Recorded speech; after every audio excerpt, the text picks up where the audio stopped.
Hi Case fans, I'm the PC Expert Amateur, and we're going to take a look at the Montech King 95 Panoramic case. And there it is. As you can see, this bears a resemblance to many other panoramic cases. The market is currently flooded with fish tank or aquarium or terrarium, but most commonly known as panoramic cases. And as with all the other ones, I'm not a huge fan.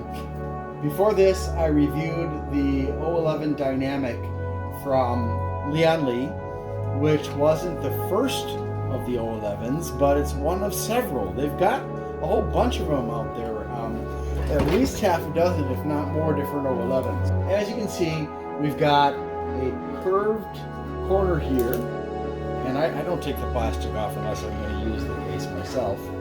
And this is a tempered glass panel. This is also tempered glass. So they're very durable. And if you take a look at the front here, let's move away from the box now. We can see, so make sure, we've got a power button, and the reset button is slightly recessed.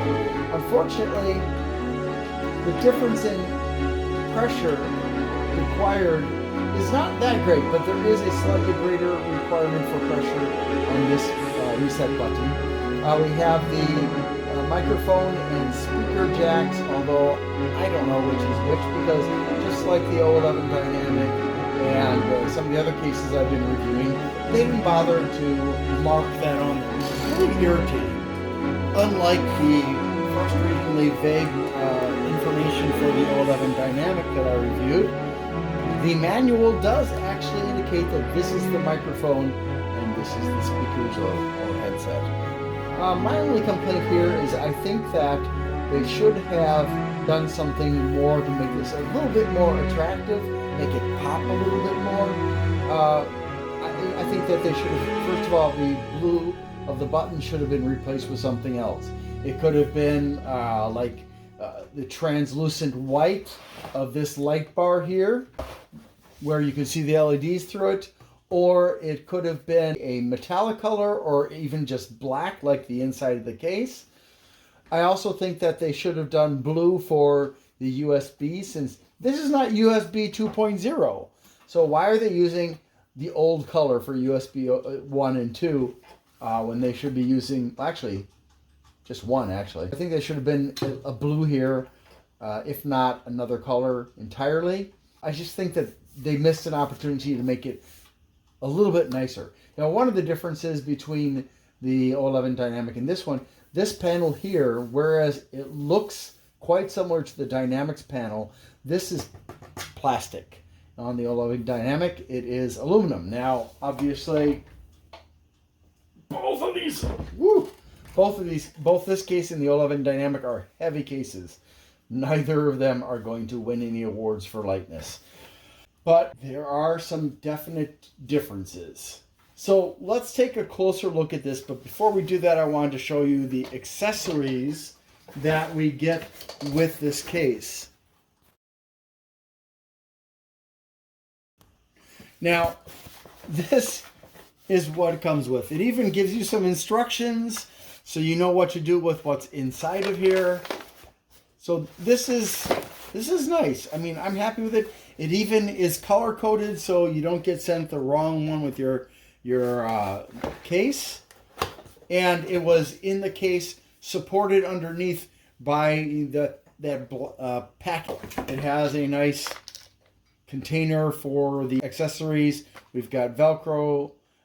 We've got a, let's see, what is this, like 4 Velcro strips.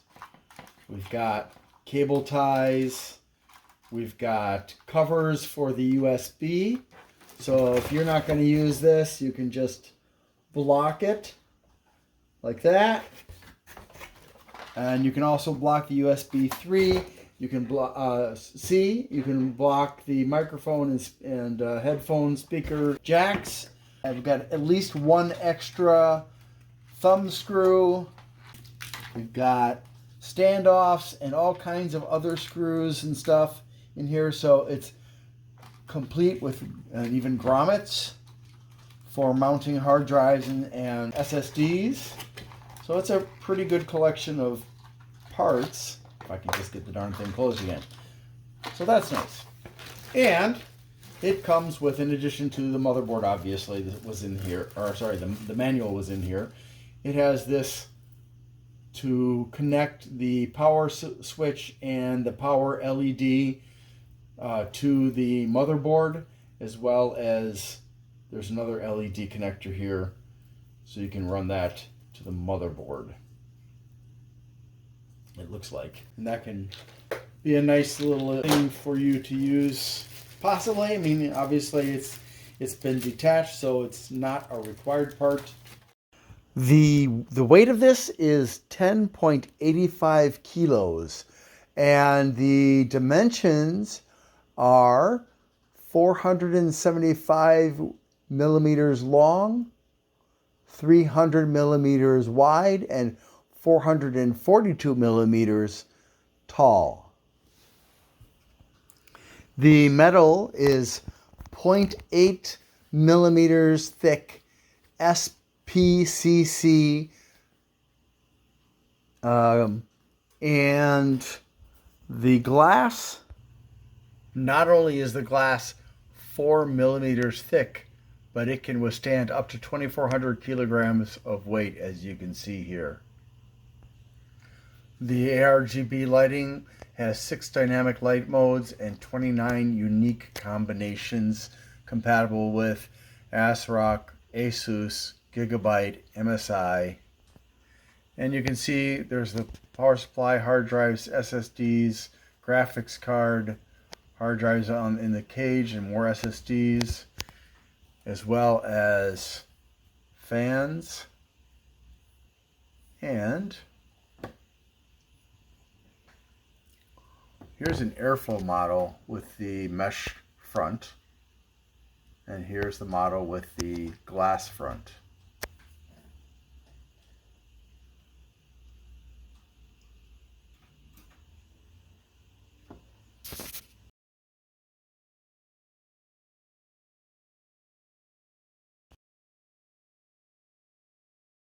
If you buy the King 95 Pro, there are 2 differences. Number one, the Pro comes with 6 fans, different types of fans depending on where they're going to be located in the case. And it comes with a fan hub that can power up to 10 fans. So that's nice, but ask yourself this question. What if those fans aren't actually strong enough to properly ventilate this case no matter which front you're using? Then you've spent the extra $40 or so on the Pro, and you're going to have to replace the fans with something better. You know, obviously you'll still be able to use the hub, but I don't really see the value of spending that much money on the fans. $40 can get you some other fans that are even better. You could get yourself, and I'm not saying that the fans in the Pro are bad. I don't know. I haven't looked at the fans. I haven't evaluated the fans, so I can't say. You need to evaluate that. Like, if you're going to be running a really hot CPU in here, you're definitely going to want to know, are the fans you're going to get with the Pro worth the extra $40 or not? And it may, the price varies, obviously. I'm just giving it based on what I saw online. Make sure to plug in both of the power cables for the hub to the SATA connectors for your power supply. This thing too. One of the nice things I like about this case, whereas the O11 Dynamic is limited to a glass, this case gives you, like the Cougar Duo face, gives you 2 options. You've got this glass tempered curved face, or if you want more airflow, you can use this one that comes in the accessories package. So you get the option of a mesh front. I think that's really cool. I think it's a very good idea. And given that this case is not particularly expensive if you don't buy it with the fans, when you're mounting this on the bottom, it has a couple of tabs here, and those go into the two slots here and here. And on the top side, you have these pegs sticking out. Now, unlike the O11 Dynamic, which is using, I believe it uses metal for these pins, this is plastic. And there is no like rubber protection for anything here.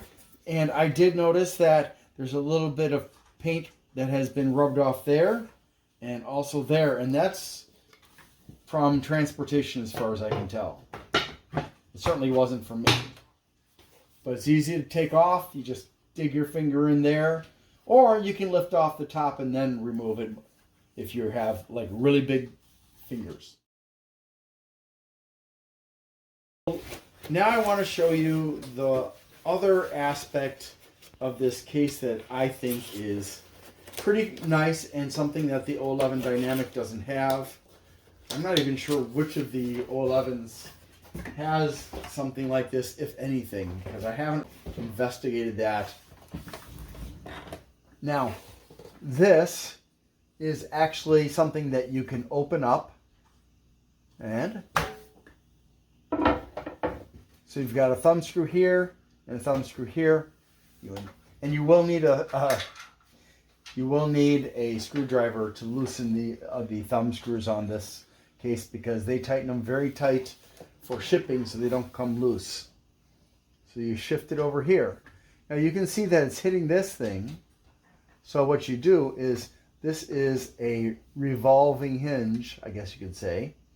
So you revolve it, and then that aligns with this, and you use one of the thumb screws here to hold this in place. Either you can mount a radiator here, or you can mount fans here, and then you can also use this area here for another radiator or for fans as well. So that gives you those options. And obviously, fan or radiator, whichever one you put here, you're going to want to switch from the glass face to the mesh face. So that's something that I thought was really ingenious. I like when features like this are made available. Obviously, not everybody needs something like this. They don't need the flexibility. They can just choose a case that by default has something that they truly need. But a lot of people don't know what they need, or their needs change.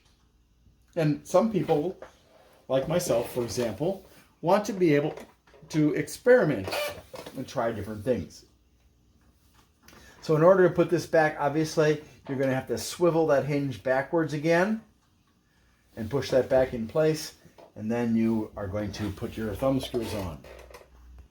Now that swivel hinge is a nice feature. However, it does add a little bit of uncertainty to the positioning of the holes, so you will have to shift it a little bit in one direction or another to get the hole on the frame with the hole on the back frame matched up, so you can reattach the thumb screws. But I think that's fantastic. I would love to see a full-size tank case, or whatever you want to call this, with that kind of a feature on it, because I think it's really, really useful. The other thing that I need to show you, but to do that, we're going to turn. Now, in order to release the panels on the left and on the right, there are thumb screws. As you can see right here, there's a thumb screw.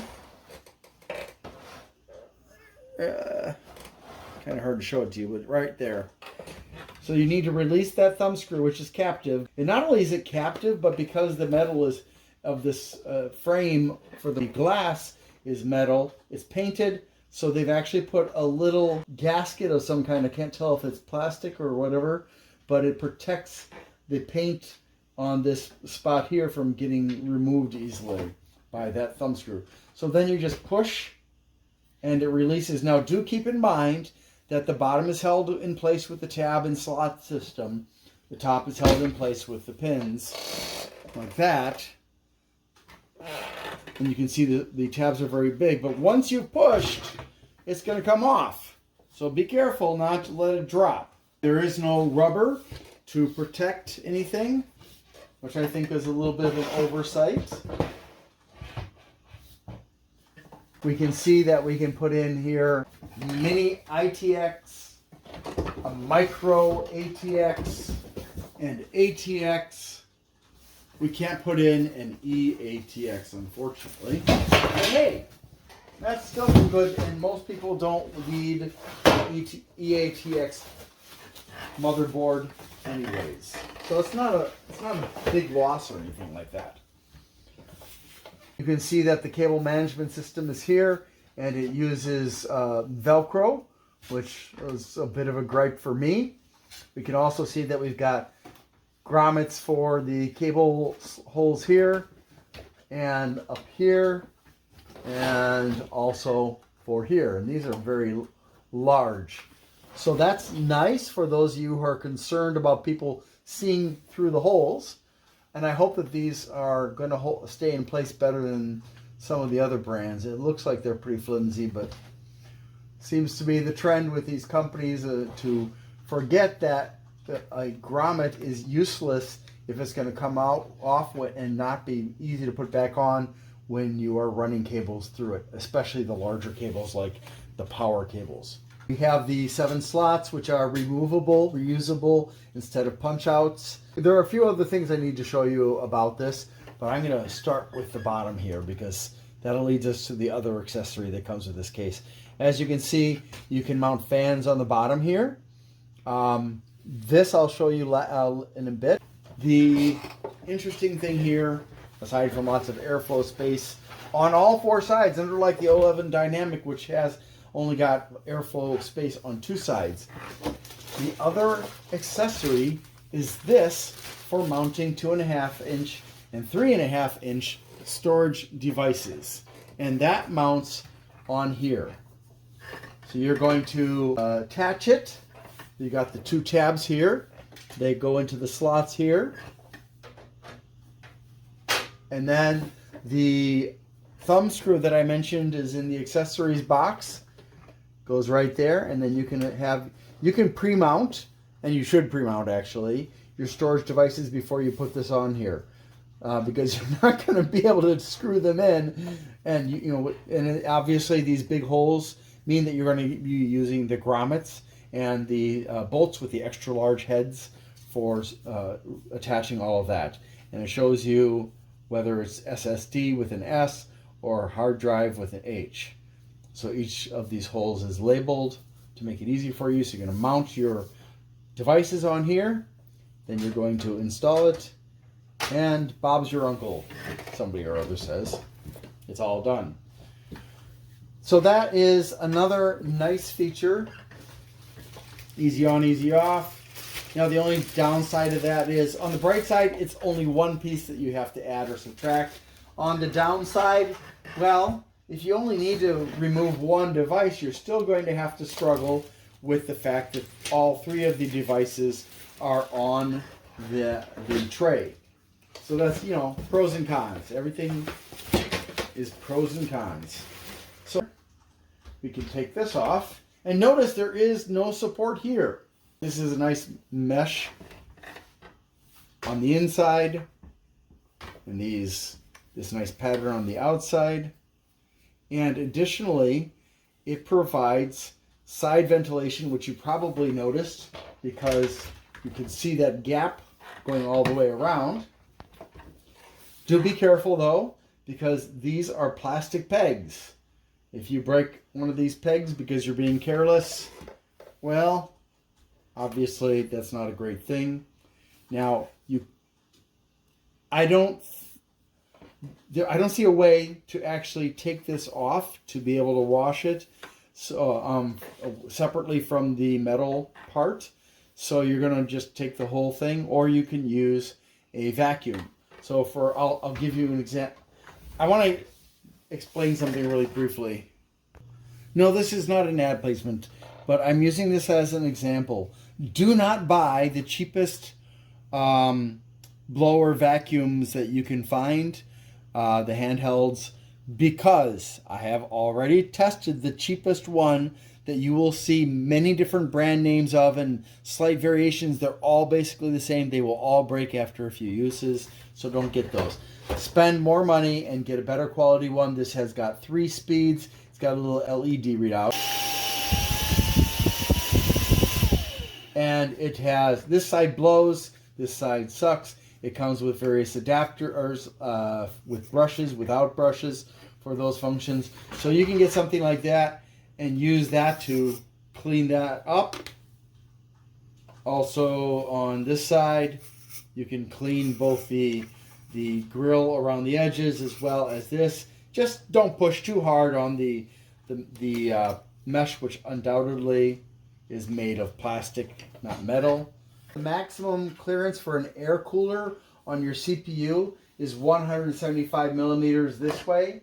For the graphics card, the maximum length is 420 millimeters this way. The power supply, well, we'll see that later, but it's 190 millimeters for an ATX power supply. Unfortunately, I don't know exactly what the clearance is for the width of the graphics card. However, if I use my ruler, I can guesstimate that it's going to be possibly in the area of maybe 185 millimeters in width. Unfortunately, a lot of these case manufacturers forget to let us know what the maximum width for a graphics card is. We can see that we can do 120s and 140s. Now, unlike here, where we're limited on this frame, we're limited to 120 and 140, and then on the other frame, we're limited to 120. This one allows 120 or 140. So, and we can do, for radiators, we can do up to 280 on here and 200 and, well, maybe actually, I'm sorry, 140 and 120 in the back too. So we can do a radiator back here of 240, 280. The top allows us to do up to 420, I believe. But wait, no. Well, it says 360. It says 360, so I'll go with that. I'm glad there's a little bit of ventilation here. I suppose if you wanted to, you could try to find some small fans that are appropriate for this size here and mount them somehow. And that's pretty much it for the top. And I totally forgot to mention it, but on the top, the place where you mount the radiator or fans up here is removable. We can get a 120 here, and we have, just like with the O11 Dynamic, you have a 2-bay hard drive or SSD cage here that has 2 trays. Unlike the Dynamic, this is a plastic tray, and so you can put 2.5 and 3.5 inch devices in here. And I'm just, you can mount them either way, like this, just like the Dynamic, although the design is a little bit different. Also, if you take this hard drive case out, or tray cage out, by removing these screws here and these screws here, you will be able to mount a second power supply here. So you can have a power supply here, or you can have 2 power supplies. It doesn't matter whichever one you want to do.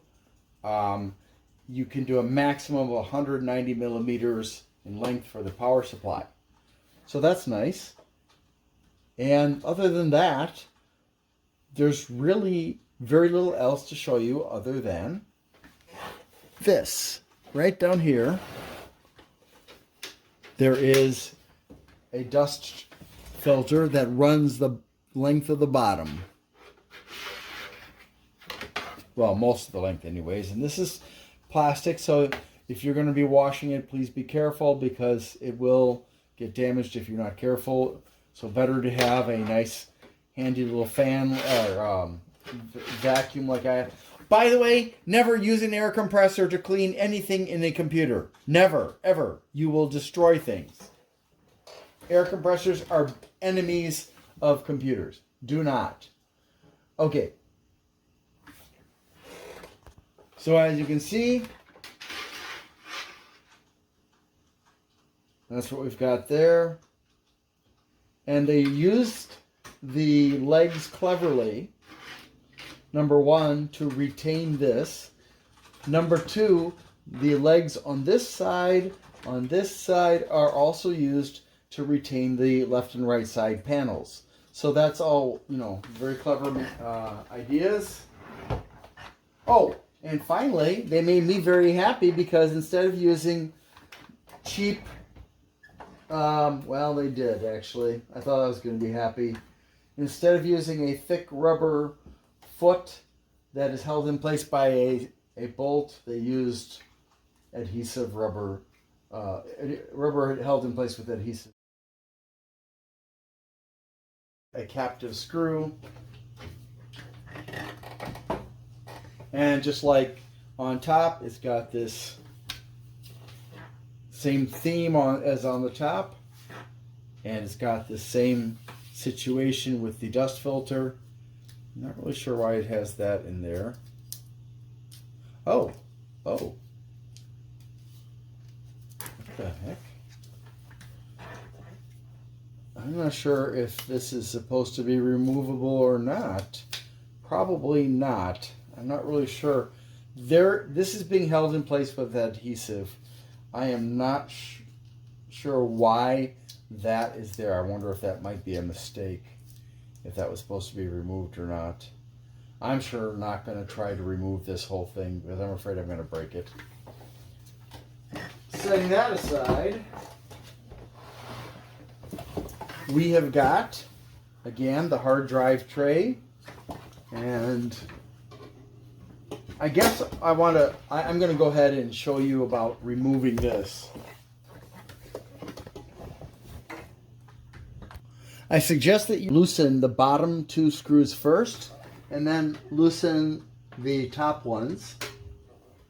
And then you can remove the bottom ones. And once you've got those removed, then you're going to hold on to this and remove the top ones. And there you go. Easy enough. And we've got grommets there for mounting a 2.5-inch SSD. So again, you can put power supply here, or both. There is a support here for the bottom power supply, so it'll be level while you're trying to screw it in. I wish that there was a mounting frame on these so you could easily mount power supplies without all the hassle. They do provide at least this lip here, this lip, and then this supporter here. The next exciting thing about this case is that this can be opened. So you do have to remove a couple of screws. So this is not a toolless case either. One on the top, one on the bottom.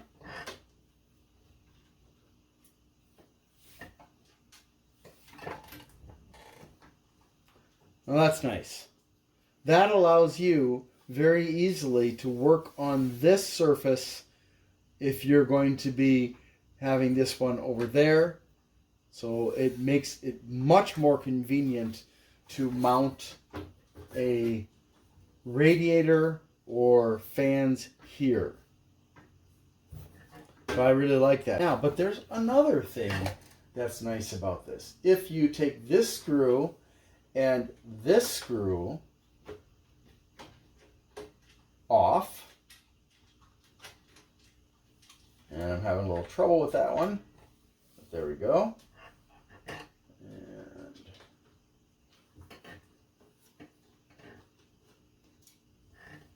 Now, you can actually remove, there we go. So basically, you're going to have to It's held in place like that. You have to slide it that way and then remove it. So if you don't want that, you can also take this out. With that, the one on top is held in place, but this one was not held in place permanently. But yeah, that allows you to have this off temporarily or permanently. To reinstall this, it's a little bit awkward because the depth of this part of the hinge is very, very shallow. So what I've discovered is I have to have my finger over here so I can feel when it's right by the hole, and then get it in there on an angle a bit, and have it out like this. Get it in the hole there, and then you can slide it in on an angle like that. Now you can finish pushing it in and screw it into place. I did want to make a little correction. These two screws here do not need to be removed in order to remove the panel. It's only the screws over here that need to be removed. I'm human, please don't hate me. And here we have our cable management system, along with, let's see, we've got 1, 2, 3, 4, and these are not tie downs necessarily. These are actually like a hook, so you can easily, and I like this, you can easily slide a thin cable through there and then just through there and have it running across if that's what you need to do. We've also got a tie down here, and there's a tie down there. For those two spots you can use cable tie or twist tie. It's very convenient to add and remove fans and radiators on this case.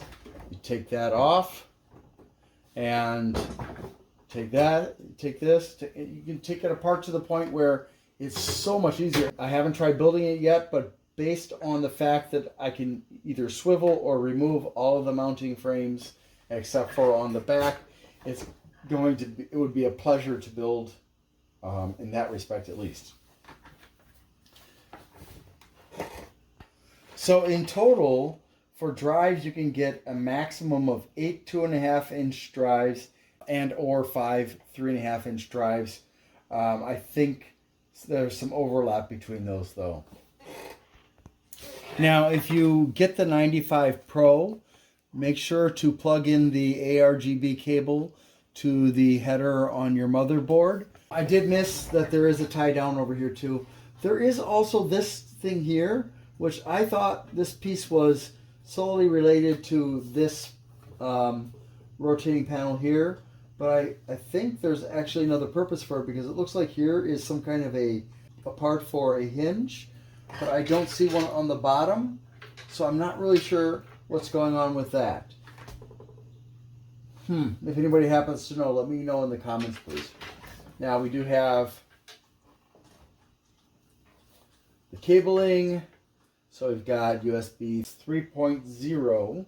We've got the front panel connector with that goes with the cable that I showed you with the accessories kit, ARGB, and USB 3, USB 3.1. So the Type C is 3.1, the Type A is 3.0.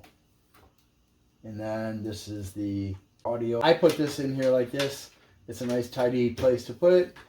Obviously, once you're connecting things up, you're not going to keep it there. You're going to be running it through here. I'm not terribly excited about Velcro, but I think because this is very, very deep. This second chamber is approximately about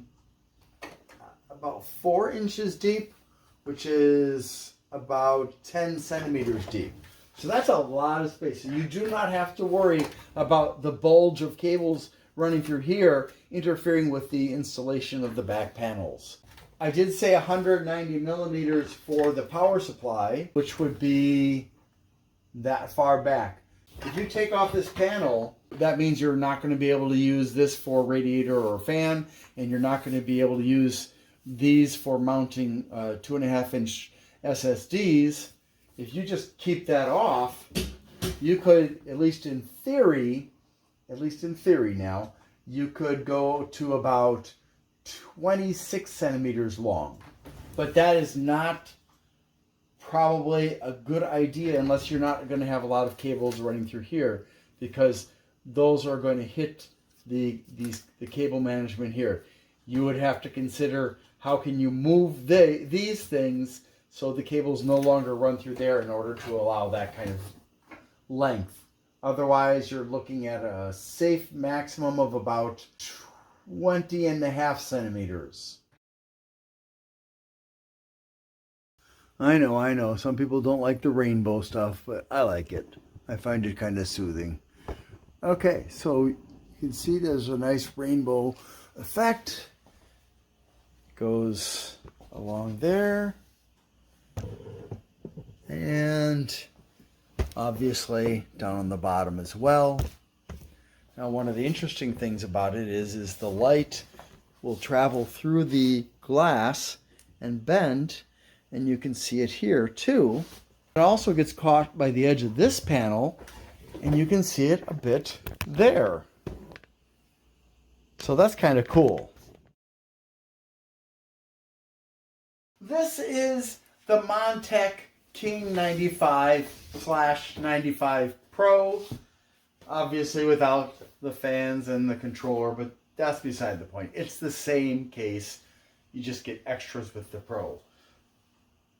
It comes in 4 colors. Obviously, Prussian blue. It comes in a red color, which is more of a dark red. And it also comes in, obviously, in the typical black and white colors.